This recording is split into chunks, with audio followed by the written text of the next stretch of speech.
गुरुवार को बक्सवाहा की पावन धरा पर धर्म और भक्ति से ओतप्रोत एक भव्य आयोजन संपन्न हुआ। अटल भवन परिसर स्थित टीन शेड के नीचे हुए इस धार्मिक कार्यक्रम में श्रद्धालुओं की बड़ी भीड़ उमड़ी।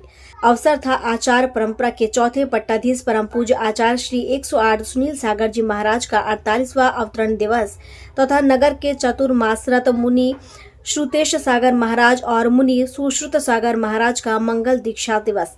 इस विशेष अवसर पर क्षेत्रीय जैन समाज के साथ साथ आसपास के नगरों से आए श्रद्धालुओं ने अपनी उपस्थिति दर्ज कराकर पुण्यार्जन किया और धर्म मंगल में सहभागी बने। कार्यक्रम की शुरुआत आचार्य सुनील सागर की पूजा, मंगल आचरण और उनके जीवन पर आधारित संक्षिप्त नाटिका के साथ हुई। समाज के पदाधिकारियों द्वारा आचार्य श्री सुनील सागर जी महाराज के चित्र पर माल्यार्पण किया गया। वहीं मुनि श्रुतेश सागर एवं मुनि सुश्रुत सागर महाराज की दीक्षा दिवस वर्षगांठ पर समाज के लोगों ने गदगद भाव से अपनी श्रद्धा अर्पित की। कार्यक्रम में समाज की ओर से अतिथियों के स्वागत के लिए विशेष व्यवस्था की गई थी। सूर्यास्त से पूर्व सामूहिक वात्सल्य भोज का कार्यक्रम भी रखा गया।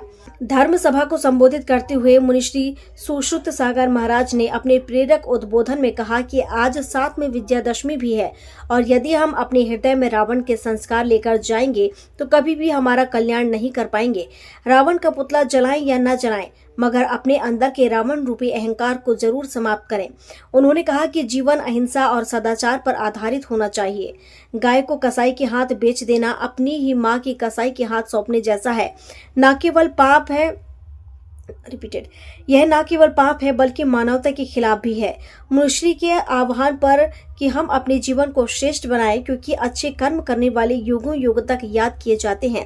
इस मौके पर पूर्व विधायक प्रद्युम्न सिंह लोधी ने भी अपने विचार व्यक्त करते हुए कहा कि हमारे नगर की यह भूमि सौभाग्यशाली है, जहां आचार्य श्री जैसे महान संतों का अवतरण हुआ है और आज मुनिश्री का मंगल दीक्षा दिवस भी हम सबके लिए प्रेरणादायी बन गया।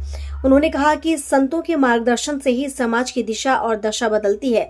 आज जब चारों ओर भौतिकता का अंधकार है, तब ऐसे आयोजनों से धर्म का दीपक प्रज्वलित होता है। उन्होंने जैन समाज और नगर के सभी लोगों को इस भव्य आयोजन के लिए शुभकामनाएं दी और इसे नगर की आस्था और संस्कृति की पहचान बताया।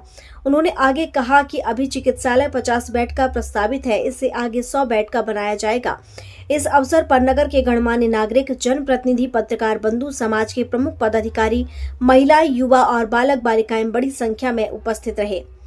बकवास से मुकेश रावत की रिपोर्ट।